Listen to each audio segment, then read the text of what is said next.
ఆప్యాయత చేత, తర్వాత ఒకరినొకరిని గౌరవించుకున్నట చేతనే మరి ఇక్కడ గ్యాదర్ అయినాం.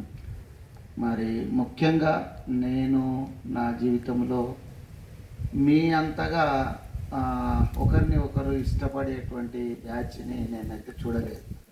నేను 1989, 79, 80 బ్యాచ్ నాది.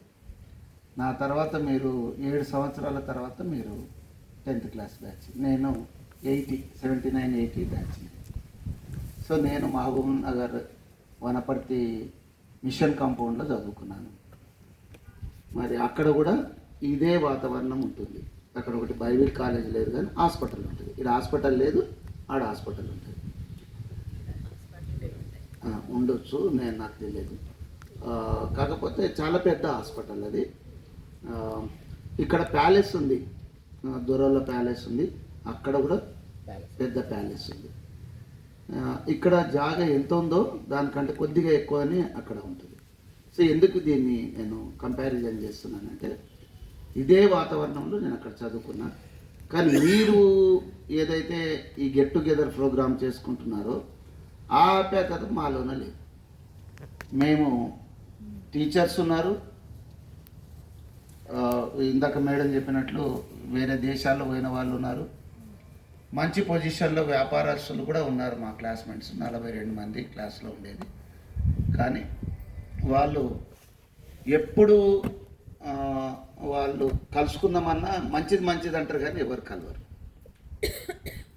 మిమ్మల్ని ఇక్కడ ప్రశంసించలేకుండా ఉండలేకపోతున్నా.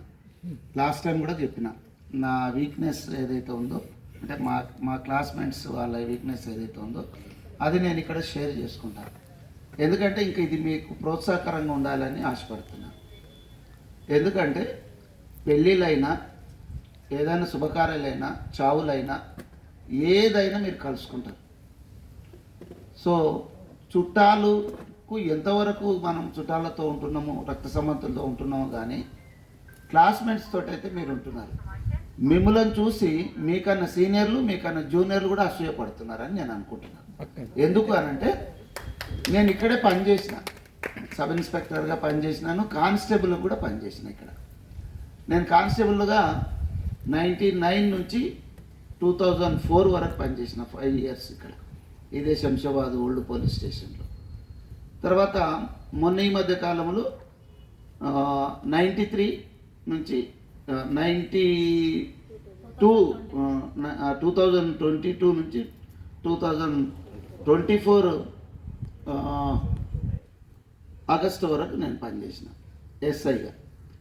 సో నాకు మిషన్ కాంపౌండ్లో ఉన్న ఇలాంటి టీచర్సు, అక్కడ కాలేజీలో ఉన్నటువంటి లెక్చరర్సు, బైబిల్ కాలేజీలో ఉన్న లెక్చరర్సు, తర్వాత బైబిల్ కాలేజీలో స్టూడెంట్స్గా ఉన్నటువంటి వాళ్ళు, పాస్టర్లుగా వెళ్ళిన వాళ్ళు కానీ, తర్వాత మన సెంట్రల్ ఏదైతే ఎంబీ సెంట్రల్ సంబంధించినటువంటి యూత్, సెంట్రల్ యూత్ వాళ్ళు కానీ, దాంట్లో మేము పనిచేసిన, నేను పుష్ప.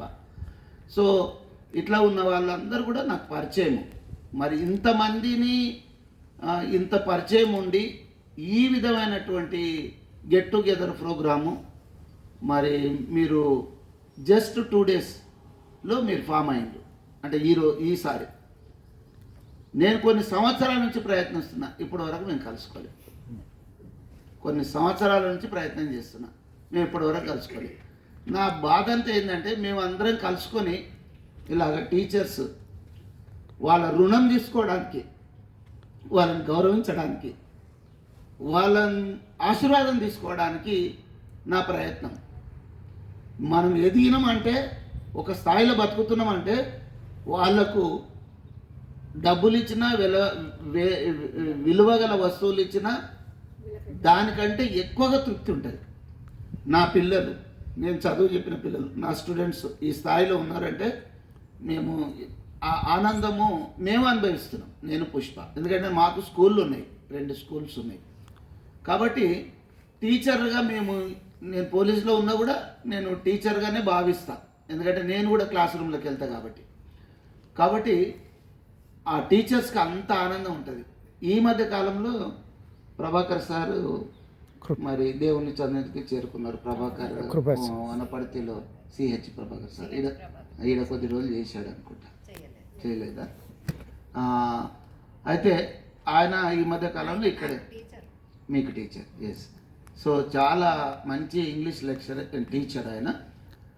మేడం సరోజిని దేవి గారు కూడా మంచి, ప్రభాకర్ సార్ చాలా మంచి మంచి క్యారెక్టరు ప్లస్ మంచి విద్యావంతులు వాళ్ళు. తర్వాత క్రమశిక్షణకు ఏ మాత్రం కూడా ఎక్స్క్లూజ్ చేయరు వాళ్ళు.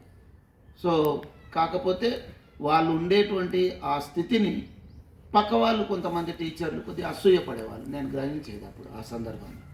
అంత బాగుండేది వాళ్ళు. ఇందాక సునంద అండ్ రవీందర్ ఏ రకంగానో వాళ్ళు కూడా ఆ రకంగా వివాహం చేసుకున్నారని, మరి వాళ్ళు ఇద్దరు డ్రెస్ కోడ్ మెయింటైన్ చేసేవాళ్ళు, చాలా బాగుండేవాళ్ళు. సో ఆ సార్ కూడా మరి ఈ మధ్య కాలంలో వెళ్ళాడు దేవుని సన్నిధికి, అక్కడ మహబూబ్ నగర్లో, అక్కడ నుంచే వనపర్తికి ట్రాన్స్ఫర్ మీద వచ్చారు. సో ఆ సార్ను కలుసుకోవడానికి చాలా ట్రై చేశాను నేను, ఎందుకంటే నాకు ఇంగ్లీష్ అస్సలే రాదు కాబట్టి. ఆయన ఇంగ్లీష్ మాస్టర్. మరి ఇంగ్లీషు పీరియడ్ వచ్చిందంటే పారిపోవడానికి చూస్తుంటే నేను, మరి సారేమో మన్యంకి ఎట్లనన్నా నేర్పాలి అని ఆయన ఉంటుండే. ఫస్ట్ వచ్చి మన్యంని వెతుకుతుండే, నేను ముందర బెంచే, కనపడకపోతే మన్యమేడ అంటుండే. మెల్లిగా వెనకెళ్ళి జారిపోయి జొన్న చేళ్ళు, ఇప్పుడు మనకు కూడా చేళ్ళు ఉన్నాయి పక్కపోంటి, అంటే మిషన్ కాంపౌండ్ చేళ్ళే ఉంటాయి అక్కడ కూడా. ఈడ కూడా మనకు వెనక భాగం అంతా వ్యవసాయం చేసేవాళ్ళు, ఆ వెనక కాంపౌండ్ అవతల కూడా వ్యవసాయం చేసేవాళ్ళు ఆ ప్రాంతంలో. కాబట్టి అట్లా చేళ్ళల్లో పోయి కూర్చునేవాళ్ళు. ఆ పీరియడ్ అయిపోయినాక మళ్ళీ వచ్చేవాళ్ళు. సో అలాగున్న వాళ్ళు ఇలాగైనరా, నువ్వు సబ్ ఇన్స్పెక్టర్ అయినవా అని ఆయనను ఆనందం పెట్టాలని చాలా ట్రై చేసినా కానీ దొరకలేదు సార్ నాకు. మరి మేము వెళ్ళి ఒక్కరిని వెళ్తే దా స్పిరిట్ ఉండదు కాబట్టి అట్లా టీచర్లను తలుచుకుంటే కొన్ని సందర్భాలు దుఃఖం కూడా వస్తుంది. ఎందుకంటే వాళ్ళు ఇచ్చినటువంటి ఎన్నో మంచి సంగతులను మనం స్ఫూర్తిగా తీసుకొని వాళ్ళని రోల్ మోడల్గా పెట్టుకొని ప్రతి స్టూడెంట్ ముందుకు ఎత్తుంటాడు. ఆ రకంగా వెళ్ళాను. ఇప్పుడు యథార్థంగా సహదేవ్ చెప్పాడు, నేను ఇలా ఉండేవాడిని, ఆ ప్రొఫెషన్లో నేను ఎదిగాను అని. సో ఒకరొకరికి ఒక తలంపులు ఉంటాయి. నా విషయంలో ప్రభాకర్ సార్, అరే నీ అంబిషన్ ఏంటి, నీ అంబిషన్ ఏంటి, ఆయన అరే అనేవాడు కాదు, కానీ మీరు అనేవారు, మీ అంబిషన్ ఏంటి మన్యం లేదు చెప్పు అని. అందరూ డాక్టర్లు ఇంజనీర్లు అని చెప్తున్నాను, నేనంటే ఎస్ఐనైతే సార్ అన్న అని అంటే అందరు కిలకిలకిల నవ్వింది స్టూడెంట్స్. అప్పుడు 38 మెంబర్స్ 10th క్లాస్లో, 42 ఉన్న వాళ్ళు 38 అయింది. 38లో నేను ఎస్ఐనైతే సార్ అని అంటే నవ్విండు. ఇంజనీర్లు అవుతున్న వాళ్ళు ఎవ్వరు ఇంజనీర్లు కాలేదు, డాక్టర్లు అవుతున్న వాళ్ళు ఎవరు డాక్టర్లు కాలేదు.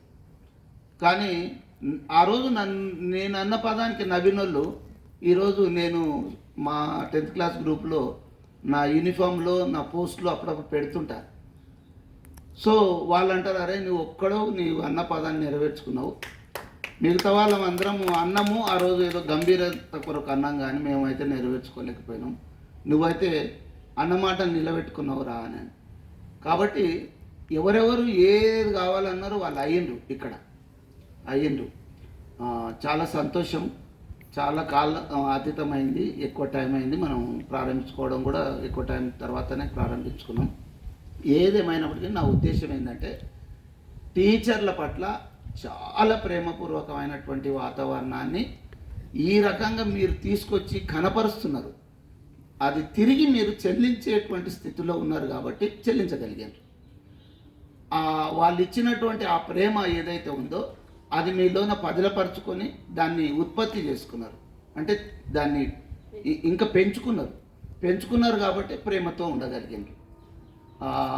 బ్రదర్ రెడ్డి తర్వాత గౌడు వాళ్ళు ఇక్కడ మిషన్ కాంపౌండ్లో ఒక హిందూ కుటుంబాల్లో ఉండి కూడా మిషన్ కాంపౌండ్లో చదువుకున్నారు అని అంటే ఎన్నో విషయాలు, ఎన్నో పాస్టర్లు, ఎంతోమంది ఇంగ్లీష్ కంట్రీస్ నుంచి వచ్చి కూడా ఇక్కడ ఈ స్టేజ్ మీద ఈ క్లాస్ రూమ్లో తిరిగి స్టూడెంట్స్కు ఎంకరేజ్ చేసినటువంటి సందర్భాల్లో కూడా వాళ్ళు చూసి ఉంటారు.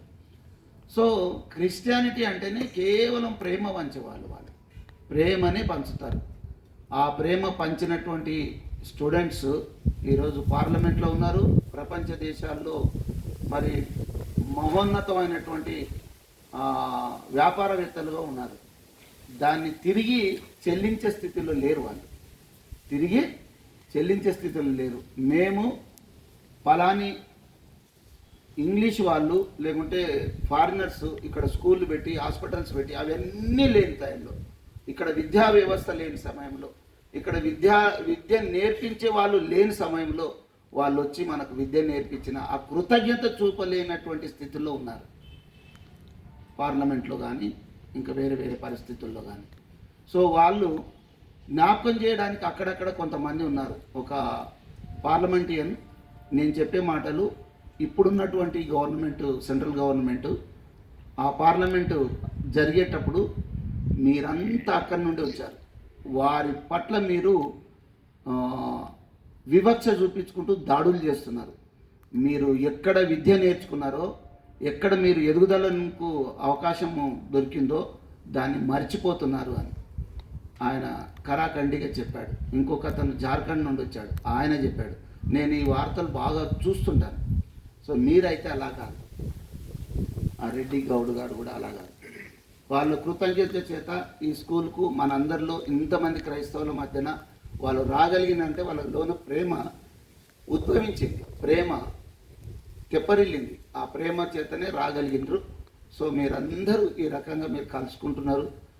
మీ మధ్యలోకి నన్ను పుష్ప ఖచ్చితంగా లాక్కొస్తూనే ఉంది. మీ మధ్యలో నేనెందుకు అని అంటే అరే నువ్వురా అని. సో ఆమె తీసుకొచ్చిన దానికంటే మీరు ఇచ్చేటువంటి ఆదరణనే నేను ఎంతగా ఇష్టపడతా.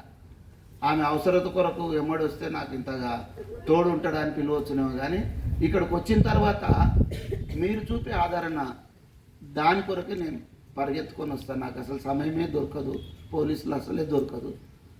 కానీ నేను ఏదో ఒకటి వెసులుబాటు చేసుకొని మీ మధ్యలోకి వస్తా, ప్రతి దాంట్లోకి వస్తున్నా. చావులకైనా వస్తున్నా, పెళ్ళిళ్ళకైనా వస్తున్నా, బర్త్డే ఫంక్షన్లకు వస్తున్నా, అన్ని ఫంక్షన్లకు కూడా నేను అటెండ్ కావడానికి ప్రయత్నం చేస్తున్నా. అనుకుంటున్నాను 75% అయితే నేను ఫుల్ఫిల్ చేయగలుగుతున్నా. మీ అందరి ఆదరాభిమానాన్ని, నన్ను బావాన్ని, నాకు బామార్డు లేకున్నా కూడా మీరు బావాన్ని పిలుస్తున్నా. ఆ పిలుపుకు నేను ఎంతో రుణపడి ఉన్నా. మా అమ్మ చనిపోతే, మా నాన్న చనిపోతే కూడా మీరు అందరూ వచ్చినారు. మీ అందరికీ హృదయపూర్వకంగా వందనాలు తెలియజేస్తూ మరి ఇటు సమయాన్ని మరి చివరిగా దేవునికి ఎందుకు ఇస్తామనంటే మన మాటలన్నీ మర్చిపోవాలి, దేవుని వాక్యం వినాలని లాస్ట్లో అయ్యగారులకు ఇస్తాము. అప్పటికి సమయం అయిపోయింది, ఇంకా ముగించు అంటారు. మేము ఏమన్నాము, మీరు